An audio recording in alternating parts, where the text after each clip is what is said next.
Ya teman-teman sekalian, di wilayah teman-teman komunitas Kristiani maupun di wilayah komunitas Muslim masih harus terus-menerus membangun kembali pemahaman-pemahaman untuk supaya wungkul ya, supaya kohesi umat manusia ini utuh gitu ya. Ini kan banyak dipotong-potong oleh pemahaman-pemahaman yang sebenarnya sifatnya tidak mendasar. Kan begitu. Nyun sewu kalau ini sambil supaya jadi ilmu mereka. Jadi di Islam itu kalau saya bikin strukturnya itu yang Anda ketemu tiap hari itu namanya fikih. Fikih itu hukum Islam. Itu tidak tentang semua hal, tapi tentang untuk pengaturan manajemen sosial saja. Fikih juga untuk pengaturan manajemen teknis Anda dengan Tuhan. Itu namanya fikih. Terus di balik fikih, di belakangnya itu namanya usul fikih, usulul fikih, artinya filsafat hukum. Jadi kalau Anda memahami fikih, kalau ngerti, kalau bisa sedikit-sedikit paham usulul fikih. Kenapa kok ada haram, kenapa ada halal, kenapa ada apa 5 ya Bu ya? Wajib, sunnah, mubah, makruh, halal. Kenapa ada seperti ini? Nah, tolong dicari hujahnya. Hujahnya itu argumentasi sosial dan individualnya. Jadi kalau saya pakai bahasa orang sehari-hari gampang kok. Sesuatu yang kita sepakati tidak bisa tidak kita lakukan, harus kita lakukan. Misalnya bareng-bareng, tidak bertengkar, itu kesepakatannya itu dinamakan wajib. Nah, ada wajib yang karena kita sepakati, ada wajib yang karena Tuhan menentukan. Nah, Tuhan menentukan ini, kenapa Tuhan menentukan? Karena kita kalau nyari nggak selesai-selesai. Maka Tuhan kasih shortcut, pokoknya gini oh, udah kamu percaya aja. Ini harus kayak gini. Kamu tuh kalau bertengkar terus kamu musnah sendiri kamu, gitu kan? Maka Tuhan kasih wajib juga. Tapi prinsipnya adalah segala sesuatu yang jangan tidak dilakukan, itu namanya wajib. Kalau segala sesuatu yang sifatnya kalau bisa dilakukan, itu namanya sunnah. Kalau nggak dilakukan ya sayang, cuman kalau dilakukan ya lebih baik, itu namanya sunnah. Jadi dia lebih lunak. Kalau mubah atau halal, itu ya kamu lakukan ya monggo, ndak ya monggo. Itu namanya halal. Nah orang Islam ini kan selalu ngomongnya halal haram. Padahal kan 5, mestinya wajib haram. Kalau halal haram berarti cuma 3, karena di bawah halal ada yang namanya makruh. Makruh itu segala sesuatu yang kalau bisa jangan dilakukan. Tidak dilarang, cuman kalau bisa janganlah. Itu namanya makruh.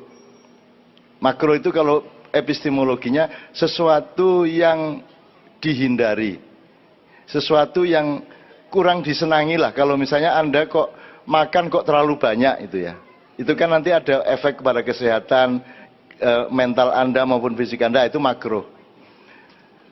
Kalau makannya kenemenen ya itu haram lah ya, gitu. Kenemenen sembarang dibadok kan gitu kan. Itu ya. Setelah makruh namanya haram-haram itu pokoknya kalau Allah mengharamkan sesuatu, itu tolong dipelajari apa secara fisika, biologi atau apapun, difahami apa toh sebabnya kok Tuhan benar-benar nggak bolehin ini, gitu kan. Jadi jangan memahami hukum tanpa ilmu, jangan melakukan sesuatu tanpa pemahaman, kan begitu. Jangan, kalau bahasa Jawanya kan lelaku itu harus ada dasar nalarnya kan itu. Jadi kenapa ini diharamkan? Oh pasti ada alasannya. Mungkin alasannya tidak instan, mungkin jangka menengah, mungkin jangka panjang. Mungkin dia bisa kita ketahui bahayanya setelah sekian putaran misalnya. Nah, salah satu yang kita lakukan sekarang ini adalah sesuatu yang terpaksa saya kasih aja ya pendeta ya. Jadi Tuhan mengatakan begini. Kenapa ini menyenangkan Tuhan ini? Kita ketemu ini Tuhan senang. Meskipun Tuhan itu yang nggak butuh seneng, harap tahu ya. Tuhan itu yang nggak seneng, yang nggak sedih, yang nggak ada masalah kalau Tuhan itu. Cuman dia merendahkan diri untuk memantul ke kita. Kalau Tuhan yang sebenarnya kita nggak mungkin bisa lihat, tapi Tuhan menghadirkan diri dalam misalnya namanya bertajalli. Misalnya Tuhan itu Anda kenal tadi sifatnya berapa? Misalnya yang disepakati, itu yang disepakati ulama loh, jangan terus dipikir Tuhan itu cuma 99 sifatnya. Nah, koma-koma ini yang dititikkan dalam pemahaman Islam teman sekalian. Misalnya gini, MUI bilang apa ini haram misalnya ya. Itu koma. Ini haram menurut MUI. Tidak sama dengan menurut Tuhan, belum tentu sama. Ngerti ya? Jangan-jangan MUI penelitiannya kurang mendasar, bisa aja. Jadi kalau MUI bilang ini boleh, sebentar, itu koma menurut MUI, menurut orang lain bisa beda, menurut saya bisa beda. Makanya yang taat mutlak itu kepada Allah dan Rasul. Tapi kepada yang selain dua itu relatif. Kita yang harus bekerja memikirkan kembali. Jadi tidak ada taat sama kiai. Tidak ada taat sama ulama. Ya. Tidak ada taat sama pastor. Ya, ini sekalian supaya ya Bu ya. Kalaupun ini terlalu berat tidak bisa difahami langsung, mudah-mudahan jadi file nanti lama-lama akan paham. Contohnya begini Bu.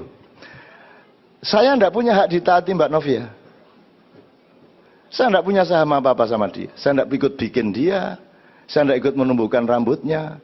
Dia hidungnya mancung seperti itu, saya tidak ikut bikin. Maka saya tidak punya hak apa-apa atas beliau.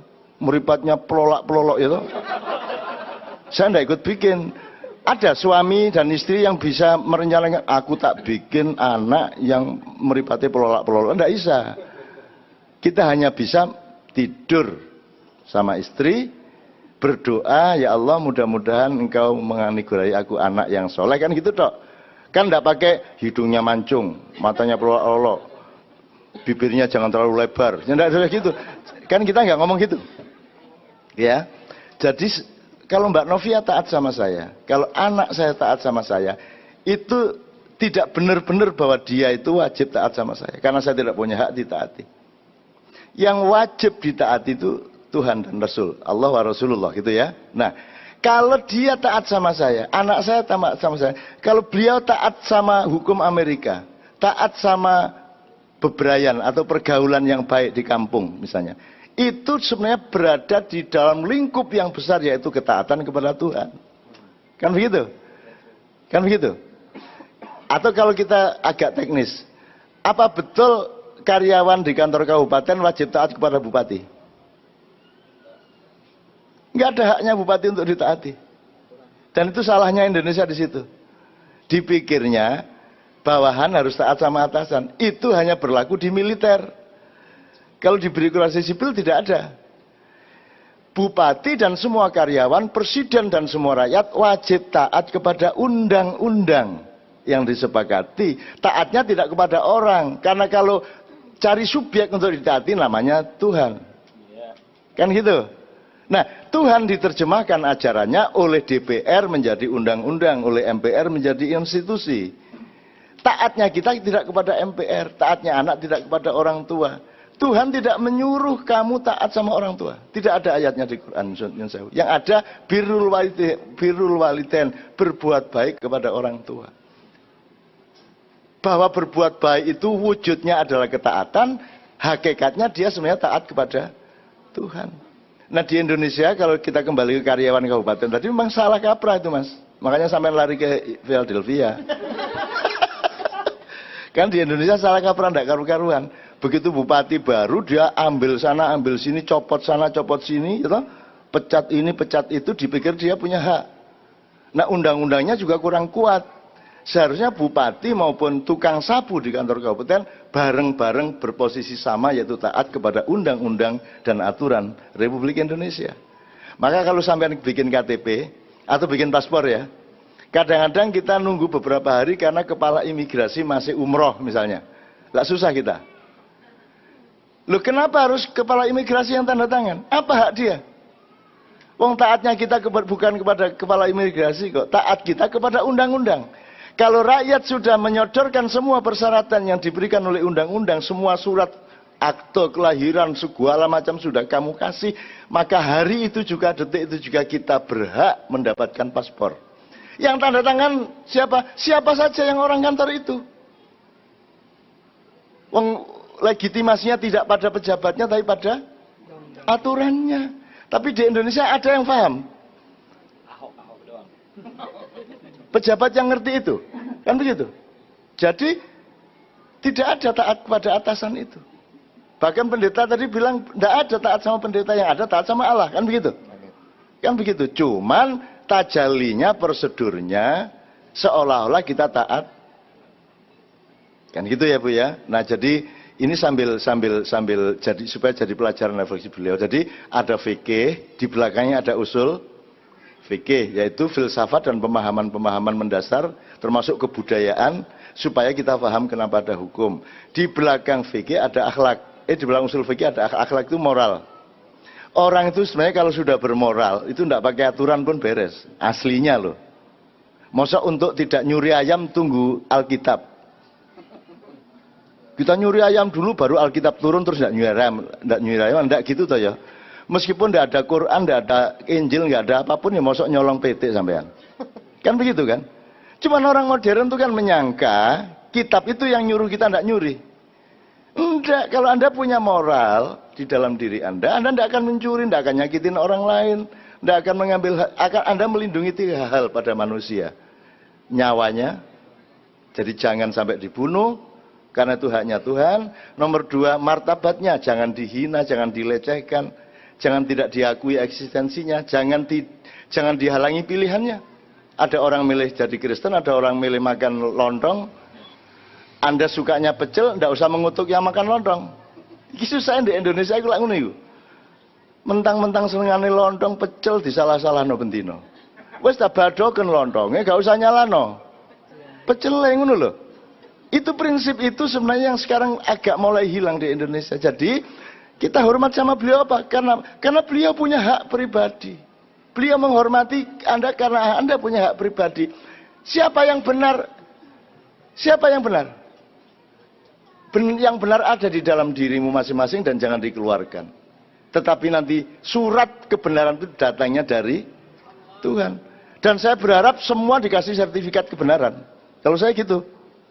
Kalau sekarang tidak bisa berdebat. Sementara kita di antara Islam ada yang berdebat. Kalau kamu berdoa, mendoakan orang yang sudah mati tidak akan sampai. Ya toh? Gitu toh? Wong bukan bapakmu. Karena yang sampai ke Tuhan itu cuma 3, gitu kan? 1.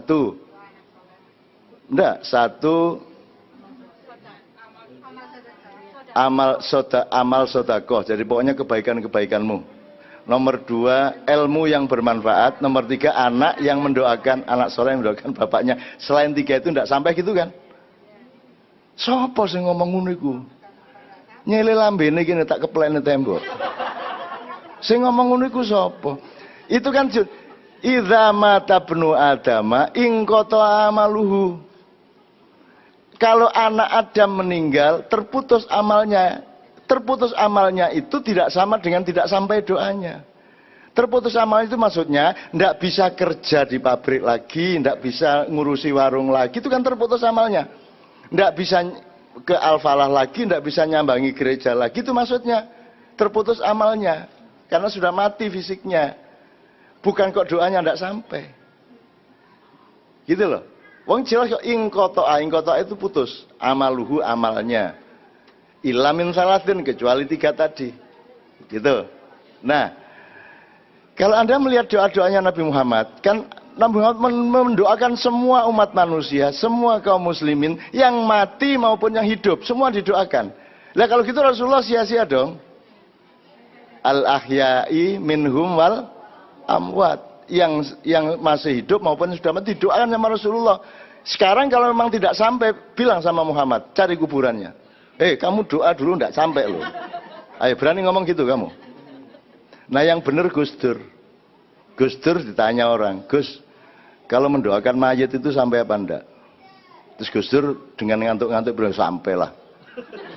Loh kok Gus Dur berani memastikan, sebentar, doamu balik apa enggak? Ya enggak Gus, ya sudah sampai berarti. Kalau enggak balik kok. Lo nek kirim paketnya ndak balik berarti sampai kan gitu. Nah, yang paling simpel Gus Dur itu. Lah dongamu balik lah gak mboten Gus, ayo tutuk nang ngono rek. Jadi sudahlah. Tuhan itu semua milik Tuhan. Anda sholat di gereja. Gereja kan urusan mereka menyebut gereja. Anda tidak menyebut gereja karena menurut Anda itu gedung. Karena Anda tidak terkait sama teologi Kristen. Bagi mereka juga Al-Falah ini kan Anda anggap masjid. Karena rumah biasa sebenarnya. Benar tak?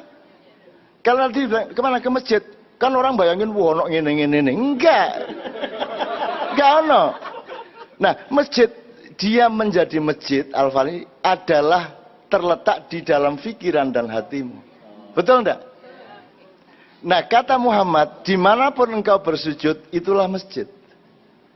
Mau di sawah, mau di jalan raya, ya cuman jangan di jalan raya. Kecuali pas ditutup, engko kon mentang-mentang alim, duhur langsung mudun kendaraan sembahyang. Nah gitu ya teman sekalian. Jadi dimanapun engkau bersujud di situ masjid. Ini banyak dilanggar oleh teman-teman kalangan-kalangan Islam sendiri. Kok kamu sholat di gereja? Loh ini gereja kan bagi mereka, bagi kita itu gedung. Dan yang sampai ke kita adalah kebaikan hati mereka meminjamkan tempat. Masa ono lemah Kristen, ono tembok Kristen, tembok ini Kristen, enggak ono tuh ya, tembok iki PKS, enggak ono. Tembok ya tembok, gedung ya gedung, lantai ya lantai, gitu loh cara berpikirnya, betul enggak? Kadang-kadang hari Minggu beliau memfungsikan itu sebagai tempat peribadatan, terus mereka menyebut itu gereja. Kalau besoknya untuk kenduran ya tempat kenduran. Kok ruwet cara-cara ini yang bener nggak? Angele urip pisan ya Allah ya Rabbi ya Karim.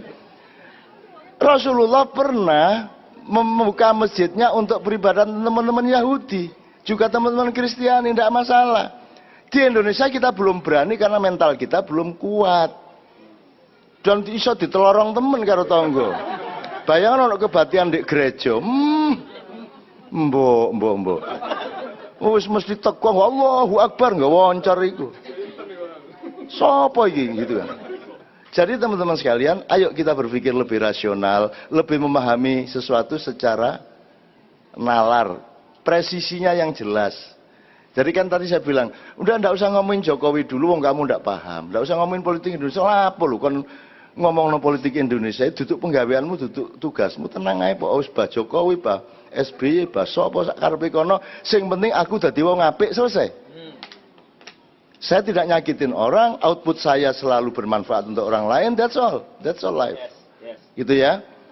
Kalau Anda bertugas sebagai Indonesianis politolog lah, baru Anda tanya itu. Politolog itu hanya ya politolog, orang yang ahli politik, sama dengan sosiolog itu kan orang yang ahli ilmu sosial itu. Lagian ini apa menung dadi politolog? Nyambut gawe kadang-kadang Senin Kemis sadane dikon dadi politolog. Lah apa gitu ya? Oke. Saya lengkapi. Depan sendiri fikih, usul fikih, akhlak. Di belakang akhlak ada yang namanya akidah. Kalau kita menyebutnya teologi. Apa kalau di Kristen saya nggak tahu. Pokoknya akidah ini urusan hubungan sama Tuhan. Kepastian yang padat bahwa saya diciptakan Tuhan, bahwa Tuhan saya itu begini, saya begitu. Itu namanya teologi. Di belakang teologi ada yang namanya takwa. Takwa itu adalah online-nya kita terus-menerus dengan yang menjadi sumber dan akhir dari kehidupan kita. Dari sanalah kita berasal dan dari kesanalah kita menuju. Itu namanya takwa. Seluruhnya tadi namanya iman. Itu konco-konco. Nah saiki wis gak karu-karuan iman takwa wis dicampur aduk gak karu-karuan endi kacang endi kedele wis gak karu-karuan saiki. Gitu kan. Setiap pengajian selalu disebut mari kita tingkatkan iman dan takwa. Ke tahun 45 lho pengajian meningkatkan iman dan takwa. Kapan meningkatnya kok bendino meningkatkan terus. Gitu kan. Jadi Bapak sekalian jangan bertengkar soal fikih tadi. Wong di ya sampean lho. Allahu Akbar. Ini Imam Syafi'i. Kalau tafsirnya Imam Hanafi Allahu Akbar ngene. Enggak kan bingung ngono lho ki arek iki kok tangane ngene ya. Lah ndak apa-apa tangannya begini, asal ndak begini aja. Karena masing-masing ada sejarahnya, ada nasnya, ada legitimasi historisnya. Jadi tidak apa Allahu Akbar, tidak apa-apa. Allahu Akbar ono meneh sing ngene. Terus kita arek iku aras-arasen sembayang ngene. Ono meneh saking sregepe Allahu Akbar itu diputer karena hatinya enggak kunjung khusyuk. Allah Allah. Wah, begitu bari mereng ini kene kene. Sing bener sing ndi? Sing bener adalah memohon kepada Allah, ya Allah terimalah semua sepanjang mereka berniat baik untuk menghadapmu. Kan begitu. Perkara perbedaan tidak masalah. Apa tahiyat at-tahiyatul ono sing gini terus asyhadu alla ilaha illallah wa muhammadar rasulullah. Baru gini kan? Ono mana sing langsung at-tahiyatul langsung gini. Begitu Muhammad Rasulullah. Ci angel ya arek. Saya bilang, Cak Nun yang benar yang mana? Saya berpihak kepada orang yang tidak gini. Arep ngopo kowe? Mergo gak duwe driji. Karena enggak punya jari-jari. Kamu itu berdebat soal berdebat soal ini kan menyakiti hati orang yang enggak punya ini. Kamu itu bagaimana? Nanti ada jaran kepang, barongsai, haram itu, haram. Terus kan mangan beling, wah mangan beling, semprong pangan. Saya pernah itu soalnya, mangan semprong, kriuk, silet tak makan, set. Saya di Amerika, di Filipina lama saya, kalau cari duit pakai pura-pura mabuk, mangan gitu ya. Terus wah banyak orang ngasih duit, lumayan aku bisa pulang ke Indonesia. Terus wah itu bekerja sama setan, buktinya bisa mangan beling. Loh kamu kok tahu kerja sama setan? Kamu berarti pernah, ayo. Kok kamu tahu kalau itu kerja sama setan? Kamu punya pengalaman, kamu punya ilmu, kan kamu nggak tahu apa-apa. Dengan setan apa tidak kan kamu nggak tahu apa-apa. Kok kamu nuduh-nuduh? Ono meneh, itu haram, haram. Gini loh, orang ini nggak bisa makan nasi, nggak bisa beli. Terus terpaksa mangan beling. Sebenarnya yang harus kamu lakukan adalah membawa bungkusan nasi. Bukan mengharamkan dia. Gitu loh. Enggak pernah ngasih makan, marah. Kan gitu orang-orang ini. Ya, jadi Bapak sekalian, tolong di sini tidak ada pertengkaran fikih. Upamanya, taraweh. Ada yang 23 rakaat dengan witirnya, ada yang 11 rakaat. Di sini berapa? Kalau ada yang ingin 23, begitu 8 rakaat, Anda minggir. Anda terusin sampai 20, terus witir sendiri. Tidak masalah toh. Kalau di sini 23, ya, begitu 8 rakaat, Anda minggir, Anda langsung witir. Kan gitu. Tidak ada masalah. Syukur disepakati, wong 23 ya boleh, 11 ya boleh. Kamu tahu asal usulnya kok 23? Itu bid'ah. Jadi Sayyidina Umar itu sholat sebagaimana Rasulullah 11 rakaat. Tapi setelah sholat karena cepet kan. Sekarang itu sholat speedy di mana-mana. Remnya 7 GB atau cowopet. Bismillahirrahmanirrahim. Amin. Bismillahirrahmanirrahim. Alif lam mim Allahu akbar. Nun, Allahu Akbar. Jadi suratnya mek sak huruf. Nun, alif lam mim, alif lam ra, wis cowopet sembayangi. Selesai tarweh, terus main-main nih teman-teman, nggak ada kerjaan. Ono sing gaple, ono sing remi, ono sing nang kafe gitu ya. Sama Umar gini, tak dawakno ae, berkurang waktunya untuk iseng-iseng. Akhirnya dibikin 23 rakaat. Jadi itu idenya bukan ide Nabi Muhammad, itu idenya Umar. Kenapa? Boleh bang sholat sunat aja kok. Mau 350 rakaat sak karepmu kok nek kuat. Tidak ada masalah. Gitu loh. Nah itu jangan diperdebatkan. Tidak apa-apa 23 monggo, 11 monggo. Syukur jamaah. Bapak gimana ini sekarang 11 apa 23? Ada yang menjawab, ya sudah 11 saja wong keset kabeh. Ada yang 23 enggak kuat saya, enggak apa-apa. Atau sehari 11, sehari 23. Bisa juga. Tapi harap siap-siap pas 23 jamaahnya sak baris. Pas 11 rodok 3 baris, 4 baris.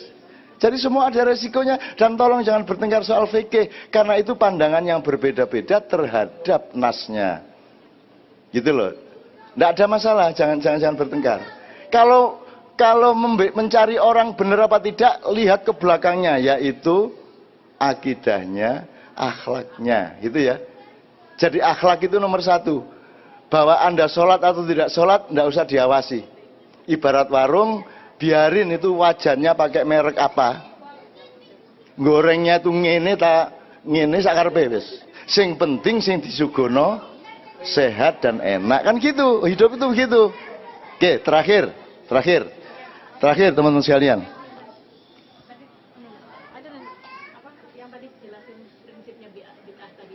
Ya, saya mau bid'ah wajib. Bid'ah itu apa bu artinya? Bid'ah itu segala sesuatu yang tidak diperintahkan oleh Rasulullah, tidak dianjurkan dan tidak dilakukan. Itu semua bid'ah. Wes, tit ya. Tapi sekarang Anda ingat hukum itu ada, tit itu bahasa Jawa Timur ya, tit ya. Hukum itu kan ada skalanya. Perda Kabupaten Belitung tidak berlaku di Kota Madya Palembang, betul enggak? Jadi sekarang kalau ada hukum, fahami dulu, tanyakan ini skalanya seberapa. Skalanya ini berlaku di mana? Saya dikejar tentara di zaman Nipah sama polisi di Kabupaten Sampang. Saya gini-gini sampai ganti-ganti mobil, ganti pakaian supaya tidak dikenali. Tapi begitu saya melintas sampai ke Kabupaten Bangkalan, mereka tidak bisa nangkap lagi karena urusannya Sampang. Jadi hukum di Sampang beda dengan di Bangkalan. Nah, bid'ah adalah sekali lagi segala sesuatu yang tidak dikerjakan Rasulullah, tidak dianjurkan dan tidak dilakukan. Tapi skalanya di mana? Ini Bangkalan apa Sampang apa nasional? Kalau ini berlaku nasional ya monggo. Nah, saya ingin katakan sama Anda, kalau ini berlaku umum, tidak ada batas perdanya, maka segala sesuatu yang tidak dilakukan Rasulullah, tidak diperintahkan dan tidak dianjurkan, jangan dilakukan. Misalnya mikrofon. Tidak ada Nabi pakai mikrofon. Tidak boleh pakai mikrofon. Bid'ah. Modar gue. Listrik. Kipas angin. Foto. Video. Tidak ada Nabi videoan, tidak ada. Twitter. Cari nama Nabi-Nabi di Twitter kalau ada. Jadi Twitter berhenti. Facebook berhenti, internet berhenti, tidak ada Nabi bikin negara bubar semua. Ayo modar gue lagi. Pesawat, tidak ada Nabi naik pesawat. Pulang ke Indonesia, berangkang, ngelangi. Berangkang itu merangkak, ngelangi itu berenang. Ayo, kalau itu berlaku umum, berarti Anda tidak bisa hidup. Sepatu, tidak ada pakai sepatu Nabi. Yang paling sukar celana dalam. Kita tidak bisa nyelidiki, nabi-nabi dulu pakai celana dalam cuma kain diubet-ubet karo gini. Jadi itu ada skalanya. Ada wilayah di mana bid'ah itu berlaku, yaitu wilayahnya rukun Islam. Jadi ada dua masalah, dua skala. Satu ibadah mahdhoh yaitu rukun Islam, satunya lagi ibadah muamalah. Jadi berlakunya bid'ah itu hanya di ibadah mahdhoh. Tidak berlaku di ibadah muamalah. Ibadah mahdhoh itu apa? Rukun Islam. Sholat. Misalnya syahadat, tidak usah ditambahi. Asyhadu an la ilaha illallah wa anna Muhammadar Rasulullah wa asyhadu anna Lutfi imamul falah. Tidak usah. Ya? Dah. Cukup. Asyhadu an la ilaha illallah Muhammadar Rasulullah titik. Nah, kalau kamu tambahi, berarti bid'ah. Dah. Sholat. Sudah. Take it or leave it. Sholat itu Allahu Akbar. Nggak perlu bikin lomba sholat dengan gerakan silat cimande. Allahu Akbar. Sami Allahu liman hamidah. Itu bid'ah. Puasa Ramadan. Saya kuat kok. Saya puasa mulai subuh sampai isya. Itu bid'ah. Pokoknya maghrib secepat mungkin harus berbuka. Jadi kalau 5 itu dirubah berarti bid'ah. Di luar 5 itu tidak ada bid'ah. Yang ada melanggar Allah apa tidak. Jadi kalau Rasulullah tidak pernah naik sepeda, kamu boleh naik sepeda. Lah kalau semua yang tidak dilakukan Rasulullah terus tidak boleh kita lakukan, lah kowe njur ngopo kowe? Naik haji sekarang ini sampai ada kecelakaan. Itu bayangin kalau mereka menuruti Rasulullah, meniru Rasulullah. Rasulullah itu tawaf ngelilingi itu pakai onta. Saiki jaya wong 2 juta nganggo unta. Mubengi kak bandane taeke sak mbrek ngono ya. Ya, nongsian ya. Jadi ngerti bid'ah itu gimana? Jadi kalau ada orang ngomong bid'ah bisa jawab. Bid'ah itu hanya berlaku di ibadah mahdhah. Kalau di ibadah di luar mahdhah, yaitu muamalah, bergaul sama beliau, baik sama orang lain, bikin kapal, bikin handphone, itu tidak bid'ah. Hukumnya hanya merugikan orang lain apa tidak, menyakiti orang lain atau tidak. Kalau menyakiti orang lain berarti jelek. Gitu loh sekarang. Nah, jadi saya mohon izin, refleksi dari beliau tadi akhirnya menjadi ilmu kita bersama. Dan pilihan kita masing-masing tidak ada masalah, karena Allah mengatakan walikullin wijhatun huwa muwalliha fastabikul khairat. Bukan hanya setiap orang, setiap umat, setiap komunitas, apa saja sama Allah dibikin macam-macam. Apa saja, siapa saja. Tidak hanya bersuku-suku, berbangsa-bangsa. Nyun sewu ya, sampean kelihatannya Chinese ya. Batak. Oke, ya sampean Batak tapi rodok Pakistan sampean. Ya toh, kalau diurut-urut, apa benar sampai kesananya sampean Cina murni? Belum tentu. Anda pikir saya tidak punya darah Cina? Saya tuh campuran Cina, Arab, Jawa. Tapi kan nggak ketok Cina. Jadi kalau apa meneh Arab. Jadi ndak ada. Gus Dur itu juga ya sama, Gus Dur itu ya darah Cina, darah Jawa, darah Arab.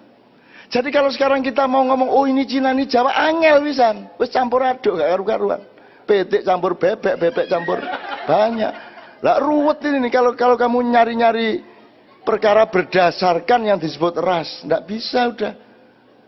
Sekarang Islam Kristen aja kalau kita ngomong kualitatif sudah susah.